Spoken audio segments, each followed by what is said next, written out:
Donald Trump just won re-election. Today I'm going to talk about why I think it happened and what Trump and possibly Vice President-elect Vance are going to do about the development of artificial intelligence. I'm Evan Goldstein. I'm a licensed professional engineer and a data scientist. I'm building the AI Capitalist channel to talk with leaders and thinkers like you about our brave new world of machine intelligence. So if you're just waking up from a coma and you came straight to AI Capitalist first thing, the news is that Trump cleaned up last night, and at this point, he won every single swing state. Oh, no, wait, I'm sorry. This is a map of the legality of kangaroo ownership in the United States. Okay, here we go. So this is the real map. Trump cleaned up, and he has won, or he is set to win, every single swing state in the country. First, we're going to talk about the basics. Why did this happen? So the election was spiraling with factionalism and accusations of racism, misogyny, misandry, illegal activities, corruption, and on and on. But there's a simple concept that underlies these trends. That concept is the following equation: inflation plus declining wages equals revolution. We have records going back to ancient Rome and even before, and this simple recipe for political instability seems pretty constant. The administration's policy of massive spending to devalue the dollar, plus massive immigration to provide an oversupply of labor that destroyed people's wages, was a sucker punch to the working class, and it crushed their standard of living. So they voted the administration out. And at its heart, it's not really a racial issue, although it seems to manifest that way, or an illegality issue.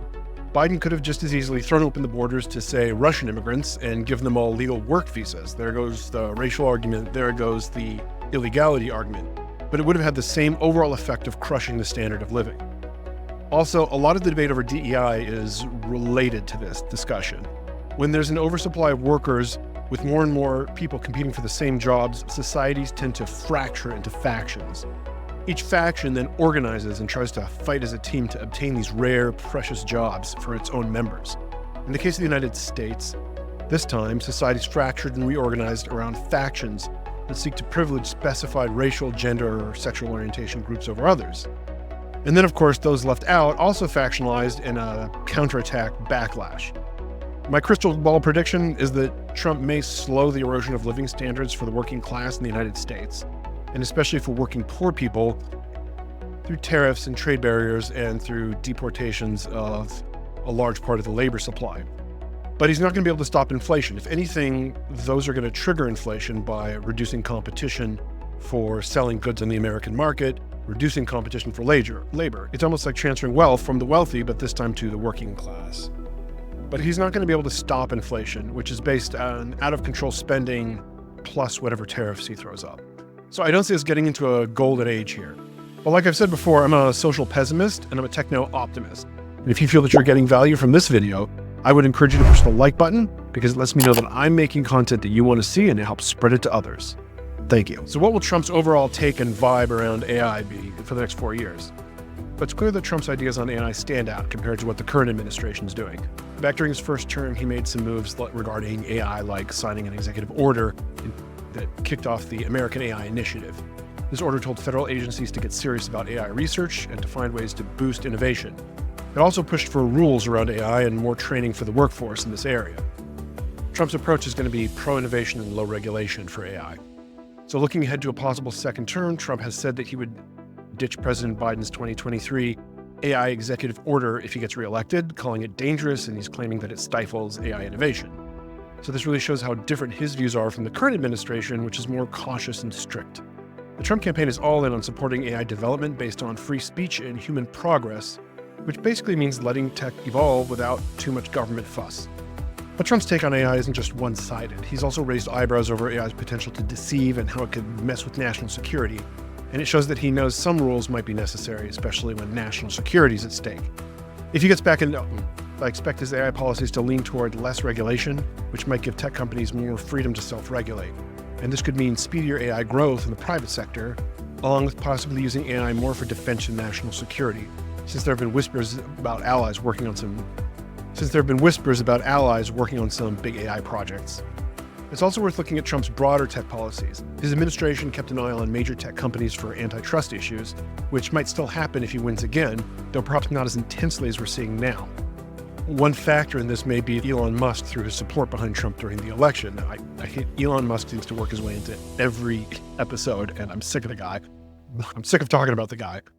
But in reality, a lot of the policy is going to end up being guided by Elon Musk. Now, my first episode I ever made was about Elon Musk and his initiating X.AI to try to bring AI under control. And I think that was his admission that he cannot bring AI under control, so he's going to work on his own AI. How this affects policies, you have to look at what Elon Musk is saying at any given moment, because he seems to switch around as far as what he supports, but he's going to have Trump's ear because he's Trump's friend.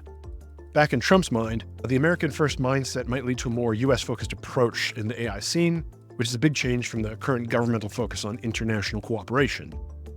Even with the drive to cut back on regulations, it looks like a second Trump term could still back initiatives to boost AI in research grants, and especially in healthcare and climate change, building on some of his earlier efforts. And this shows that he gets that AI has the real potential to tackle big issues even while trying to ease the regulatory hurdles. So the TLDR is that Trump's vision for AI is all about keeping the US at the forefront of AI through less regulation and more innovation. But Trump's an old guy. He's 78, almost 79. He's the oldest president to ever take office. And based on the actuarial tables, there's about a 5% chance that Trump could ascend to the afterlife in any given year, or descend, depending on God's judgment. That means that there's about a 20% chance that we will, at some point, see a President Vance administration within the next 4 years. So we got to ask, what would administration's AI policy look like? If Vance ends up in the big chair, you're going to expect his take on AI to mix his personal beliefs with what's generally in the Republican playbook about tech and innovation. When it comes to AI, Vance is all about keeping things chill on the regulation front.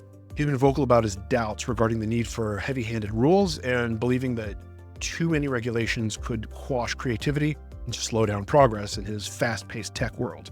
He comes out of the tech world. He was running a venture capital startup fund in tech for quite some time. His views mirror the typical Republican vibe of keeping government out of private business, especially in technology. Vance really pushes for innovation in AI, and he thinks that being overly strict with regulations is a bad move. His buzzword soundbite term for this is preemptive regulation. And he argues that it often helps the big players stay on top while making it tough for smaller companies to thrive. He genuinely cares about keeping a fair playing field in the AI arena, and he's going to be pushing as a venture capital guy for new companies to step up and compete.